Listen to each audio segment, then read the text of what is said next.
जो आपको अच्छा लगे। किसी ने पिता बना लिया, किसी ने पुत्र बना लिया, किसी ने सखा बना लिया, किसी ने तो सेवक तक बना लिया उनको। आपको जो अच्छा लगे। किसी ने भाई बना लिया, द्रौपदी ने बनाया भगवान को भाई, मीरा जी ने पति बना लिया, अर्जुन जी ने सखा बना लिया, सुदामा के सखा बने। अर्जुन ने तो सखा और सारथी दोनों बनाया। अर्जुन से तो भगवान के बड़े संबंध हैं। अर्जुन तो भगवान के जियाजी भी लगते हैं। भगवान की बहन थी सुभद्रा, उनका विवाह अर्जुन जी से ही हुआ था, तो भगवान तो साले हो गए। गोस्वामी तुलसीदास जी कहते हैं, तोहे मोहे नाते अनेक, मानिए जो भावे, ज्यों त्यों तुलसी कृपालु, चरण शरण प्रभु की पावे। तू दयालु दीन हो, तू दानी हो भिकारी। जो आपको अच्छा लगे वो संबंध बना करके उसकी भक्ति के पथ पर चल दीजिए। उसको प्राप्त करने के तो अनेक माध्यम है, क्योंकि हम लक्ष्य लेकर के आए हैं उसकी प्राप्ति का, तो हमें प्राप्त उसी को करना है। चाहे आप भक्त बनकर के करिए, चाहे आप ज्ञानी बनकर के करिए, चाहे आप कर्म योगी बनकर के करिए, चाहे आप तपस्वी बनकर के करिए, लेकिन इन सब मार्गों में, इन सब रास्तों पर चलने पर भी अत्यंत सरल मार्ग है भक्ति का। बड़ा सरल मार्ग है, आप तो उसको मान लो केवल बस। देखो 3 मार्ग हैं, ज्ञान मार्ग, कर्म मार्ग और भक्ति मार्ग। कल पंडित जी भी कह रहे थे ना, और तीनों मार्ग हैं अलग अलग, लेकिन पहुंचते एक ही जगह हैं। और लाला खेड़ी में आने के चारों तरफ से रास्ते होंगे, चाहे पूर्व से आ जाओ, चाहे पश्चिम से, चाहे उत्तर से, चाहे दक्षिण से, किधर से भी आ जाओ, आपको आना लाला खेड़ी में ही है। यह है कि कहीं का रास्ता अच्छा मिलेगा, सीसी रोड है, कोई सा डामरीकरण वाला है, पता चले कोई पगडंडी है, किसी पर कंकड़ पत्थर पड़े हैं, ये सब अलग अलग है, पर आना आपको वही है। चाहे ज्ञान मार्ग से पहुंचो, चाहे कर्म मार्ग से पहुंचो, चाहे भक्ति मार्ग से पहुंचना आपको केवल भगवान के चरणों तक ही है, वहीं तक हमें जाना है। तीनों में अंतर क्या है, एक उदाहरण से समझो। जैसे हमारे भाटी जी ये कीबोर्ड प्ले कर रहे हैं, ज्ञान मार्ग क्या है, ये कीबोर्ड बजाने से पहले इसके बारे में जानकारी होना चाहिए कि इसमें कौन सी की से क्या होता है, कौन सी चाबी से क्या होता है, इसमें कौन सा फंक्शन कैसा होता है। ये ज्ञान मार्ग माने उसके विषय में जानना पड़ेगा, पहले आपको ज्ञान अर्जन करना पड़ेगा। ये ज्ञान मार्ग है। ज्ञान मार्ग क्या बोले, वो ईश्वर कैसा है, उसके विषय में उसका स्वरूप कैसा है, उसका स्वभाव कैसा है, ये जानना आपको पड़ेगा, इसका नाम ज्ञान मार्ग है। कर्म मार्ग क्या बोले, यदि जान गए तो फिर करना पड़ेगा। अब हमें संगीत सुनना है तो पहले तो इसके बारे में जानो। और कर्म क्या बोले, सुनना है तो फिर बजाओ, कर्म भी करना पड़ेगा, सीखना पड़ेगा। कौन सा राग है भाई, भैरवी गा रहे हो, अहिर भैरव गा रहे हो, तोड़ी गा रहे हो, बिलावल गा रहे हो, खमाज गा रहे हो, कौन सा गा रहे हो, कर्म करना पड़ेगा। जान लिया फिर कर्म करो। लेकिन आपको नहीं साहब, ना तो हमारी समझ में ये आता जानने का, ना तो हमें ज्ञान मार्ग अच्छा लगता है, ना कर्म मार्ग। तो भक्ति मार्ग क्या बोले, जानने वाले भाटी जी, करने वाले भाटी जी।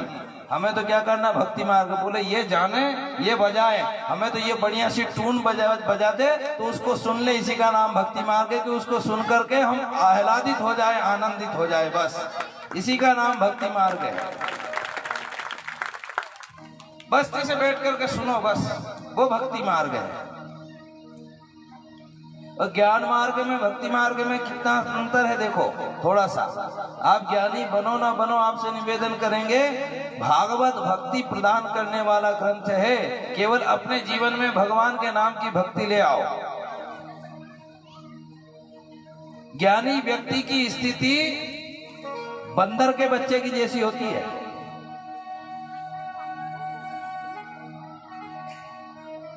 ज्ञान मार्ग में व्यक्ति के पतन का भय रहता है, उसको डर लगा रहता है मैं कहीं गिर न जाऊं,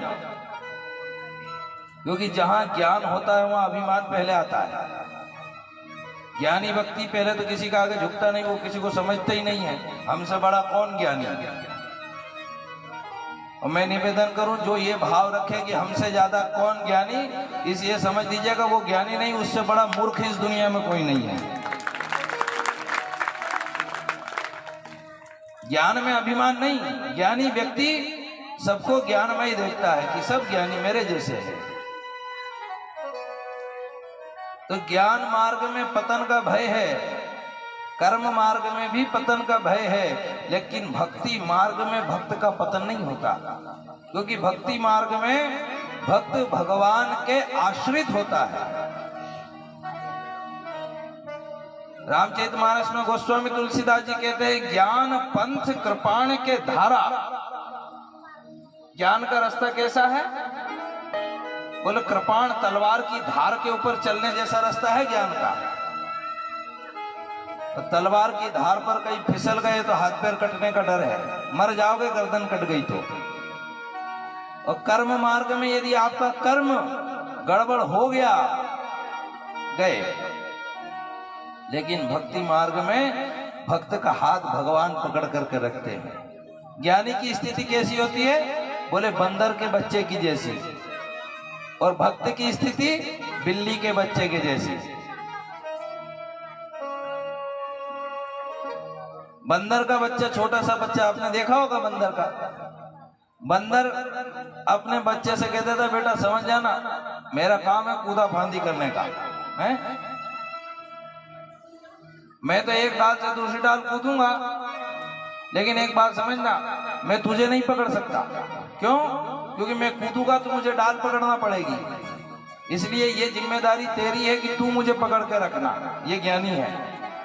भगवान कहते थे ज्ञानी से भैया अपनी कोई जिम्मेदारी नहीं, तेरी जिम्मेदारी तू ही पकड़ के रखना। यदि तेरे हाथ छूटे और गिरा, तेरा सिर फुट गया तो इसके जिम्मेदार तू, हम नहीं। ये ज्ञानी की स्थिति है। ज्ञानी से भगवान कहते थे भैया तू ही पकड़ के रखना, तेरा ज्ञान कहीं तुझे अभिमान से यदि जोड़ दे और तेरा पतन हो जाए तो इसका जिम्मेदार तू खुद होगा, हमारी कोई जिम्मेदारी नहीं होगी। लेकिन भक्त की स्थिति कैसी होती है? बोले भक्त की स्थिति होती है बिल्ली के बच्चे के जैसी। बिल्ली के बच्चे को बिल्ली को नहीं पकड़ना पड़ता, वरन बिल्ली ही अपने बच्चे को पकड़ करके रखती है। कहीं भी जाए अपने मुंह में दबा करके लेकर के जाती है। बच्चा पूर्णतः अपनी माँ के आश्रित होता है। इसी तरह भक्त भी भगवान के आश्रित होता है। भक्ति मार्ग में यदि चले गए तो आप भगवान को पकड़ो न पकड़ो, लेकिन भगवान जरूर आपका हाथ पकड़ लेता, फिर आपको गिरने नहीं देता। इसलिए भक्त बन जाए। भक्तों की तो कथा है, भागवत में किसकी कथा है? भागवत शब्द का अर्थ ही होता है भक्त। भगवान को तो भगवत कहते हैं, और ये भगवत नहीं, ये भागवत है। बहुत लोग कहते हैं, माताएं कहती हैं हमारी, और बहन हमारे तो भगवत जी चले। भगवत जी, भागवत जी,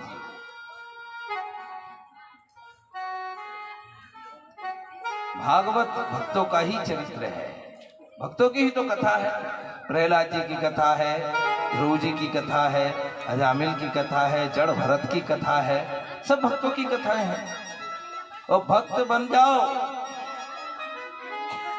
भक्ति जीवन में आ जाए तो उस भक्ति के ऊपर भगवान बिकने तक को तैयार हो जाता है। भगवान को खरीदना हो, उसको पाना हो तो दुनिया की संपत्ति की जरूरत नहीं है। केवल एक ही संपत्ति चाहिए आपके जीवन में, भक्ति आ जाए तो भगवान कहते हैं मैं बिकने के लिए तैयार हूं। अब बिक गए।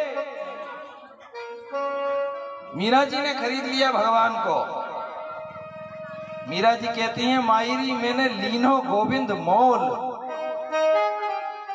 कोई कहे सस्तो कोई कहे महंगो, पर मैंने लीनो तराजू तोल। मायरी मैंने लीनो गोविंद मोल। बिक जाता है यार। केवल जीवन में भक्ति आए और अपना आप भक्त बनिए, यदि आप भक्त बन गए तो फिर हम तो ये कहने तक की सामर्थ्य रखते हैं इस व्यासपीठ से भगवान की कृपा से कि यदि आपके जीवन में भक्ति आ जाती है तो आपको भगवान के दर पर जाने की आवश्यकता नहीं। यदि आपके जीवन में भक्ति है तो भगवान स्वयं चलकर आपके घर तक आता है। शबरी जी नहीं गई अयोध्या, जीवन में भक्ति ले आई तो भगवान राम खुद ढूंढते ढूंढते आए शबरी का घर, शबरी की कुटिया कौन सी है बता दो।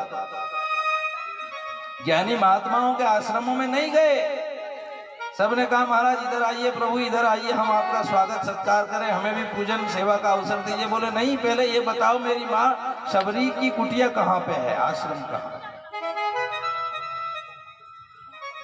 किसके बल पर? केवल भक्ति के बल पर। और जिसके जीवन में भक्ति आ जाए उसको भगवान अवश्य मिलते हैं। जो भक्ति के रस में पिघल जाए, इसीलिए किसी ने बड़ी सुंदर बात कही, ये संसार का चक्र यूं ही चलता रहेगा, जमाना भी पल पल करवट बदलता रहेगा। ये संसार का चक्र यूं ही चलता रहेगा, जमाना भी पल पल करवट बदलता रहेगा। जो पैदा हुआ है मरेगा निश्चित, ये आवागमन का चक्र यूं ही चलता रहेगा। वो बचपन गया दूर, देखो आई जवानी, बुढ़ापा भी पल पल ढलता रहेगा। वो उसी को मिलेंगे परमात्मा के दर्शन जो भक्ति के रस में पिघलता रहेगा। केवल भक्ति के रस में, वो भक्ति जीवन में आ जाए तो परमात्मा मिल सकता है। इसलिए हमारे यहाँ के संत गाते हैं,